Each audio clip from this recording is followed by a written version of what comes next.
Mujeres Judías.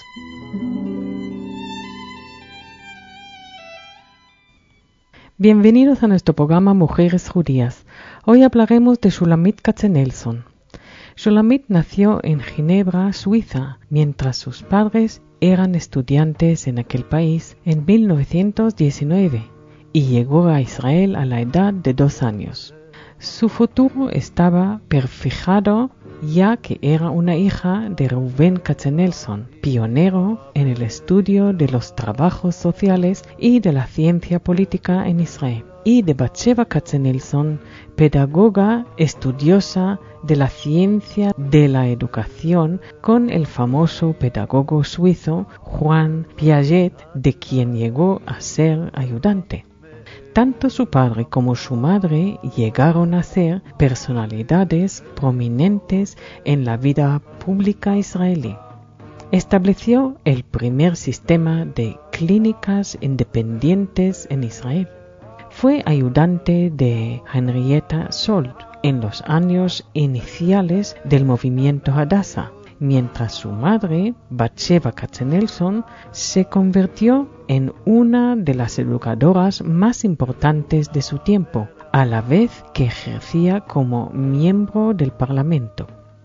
El hermano de Shulamit, Shmuel Tamir, fue un respetado abogado y líder de una serie de movimientos a favor de los derechos individuales y de la libertad, siendo como su madre miembro del Parlamento y ministro de Justicia entre los años 1977 y 1980.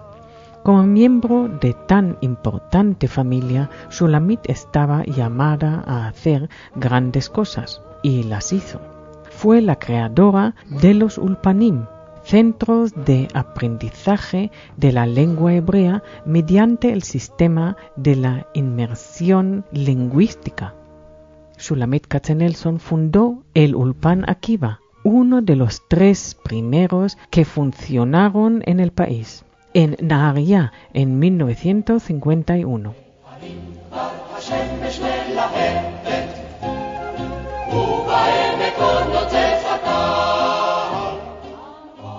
Aquello le llevó el premio a la educación lingüística mediante un intensivo contacto con la lengua hebrea con el método Ulpan.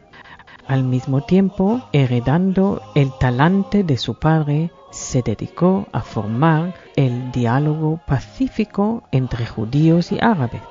Su dedicación a estas tareas comenzó en la juventud.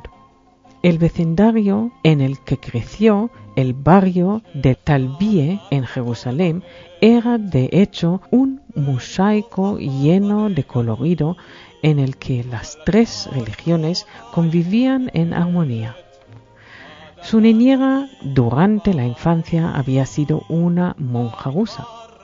Aquel pluralismo se reflejaba también en el amplio espectro político y social al que los miembros de su familia pertenecían.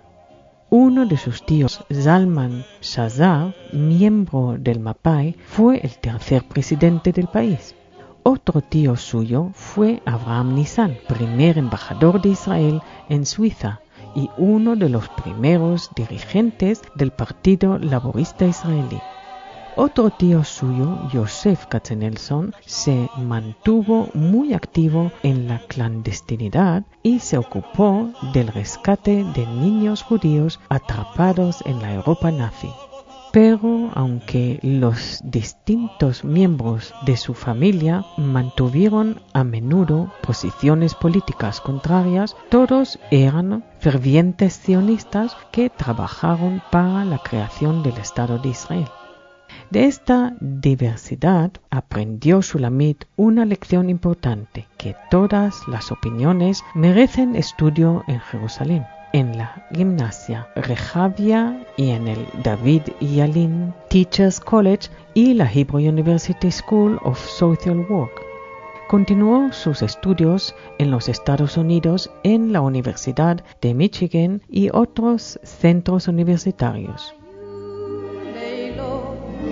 אני אותם זוכרת, אני אותם עד סוף ימי. en su juventud fue miembro de la organización Scouts Israeli Hatzofim, los Boy Scouts israelíes, y de Machanot Olim de Jerusalén. Fue trabajadora voluntaria en el kibbutz Givat Brenner y miembro de la Haganá y del Irgun Tzva'i Leumi, que eran organizaciones de carácter militar anteriores al establecimiento del Estado de Israel. Para el Irgun sirvió como radiofonista, produciendo un programa semanal para niños y jóvenes. Su primer trabajo lo tuvo en Meir Shfeya, o albergue para jóvenes, donde se educaba a los refugiados jóvenes judíos que llegaban por las montañas desde Siria. Enseñó en el Rehavia Gimnasia en Jerusalén y en Ledugma, una escuela elemental de Tel Aviv. A principios de 1951 creó el Ulpan Akiva en Nahariya y más tarde se trasladó a Netanya. Akiva sería uno de los primeros ulpanim del país bajo la dirección del Ministerio de Educación y Cultura de Israel y con el Departamento de Inmigración o Aliyah de la Agencia Judía.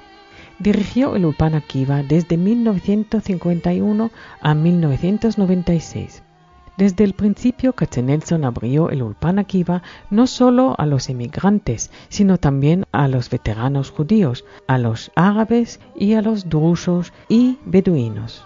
Su fe en el pluralismo y en la educación de adultos eran, según ella, instrumentos para abrir caminos de entendimiento.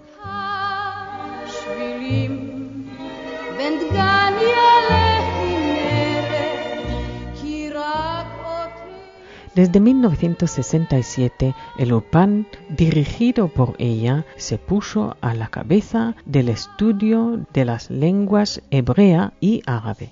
Bajo su dirección se organizó un curso de árabe y cultura árabe para oficiales del ejército israelí. Otro de los cursos creados por ella fue el dedicado al aprendizaje de la lengua árabe para jóvenes mujeres soldado que se convertirán luego en profesoras de esa lengua. El original método de enseñanza creado por Shulamit Katzenelson y sus socios tuvieron gran repercusión tanto en Israel como fuera del país. Cristianos, musulmanes y judíos se han aprovechado de ello a lo largo del mundo. La implantación y resurrección de la lengua hebrea fue uno de sus logros más importantes y los logros obtenidos en ese campo han sido mirados por todos como un milagro. Como líder del diálogo entre distintas creencias y formas de pensar, representó a Israel en el Congreso de la UNESCO en Japón en 1972. En 1983 formó parte de la delegación israelí a la Feria Internacional de París o Expo Languages. Fue invitada a hablar en la Conferencia Internacional de 1992 sobre resolución de conflictos denominada Bryant Height, Living with Our Deepest Differences. Es decir, más allá del odio, cómo vivir en medio de diferencias profundas, que se realizó en la ciudad irlandesa de Derry. Por sus esfuerzos en tender puentes de entendimiento entre árabes y judíos, fue propuesta para el Nobel de la Paz en 1992. Con anterioridad a esto, Katzenelson y el Ulpan Akiva recibieron numerosos premios, entre ellos el Premio de Israel por toda una vida dedicada a la educación. En 1986 dejó el Ulpan Akiva. En 1996 por motivos de salud, poniéndose ahora al frente del mismo Efraim Lapid, que en 1948 había sido alumno suyo de primer grado. Murió en su casa en Netanya en agosto de 1999, teniendo 80 años de edad. Gracias y hasta el próximo programa.